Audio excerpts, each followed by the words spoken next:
स्वयंपाकासाठी उपयुक्त टिप्स. 1. पुदिना वाळवून त्याची पूड करून ठेवल्यास दहीवड्यामध्ये किंवा पाणीपुरीचे पाणी करतेवेळी उपयोगाला पडते. 2.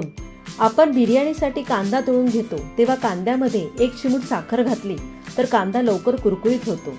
3.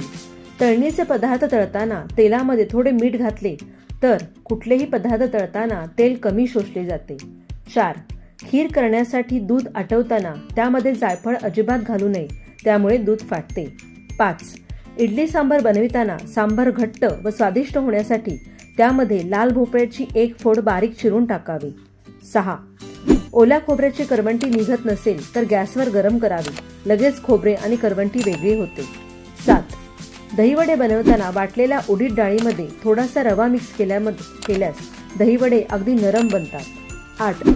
धिरडे बनवताना कांदा कापून टाकण्याऐवजी किसून घालावा, यामुळे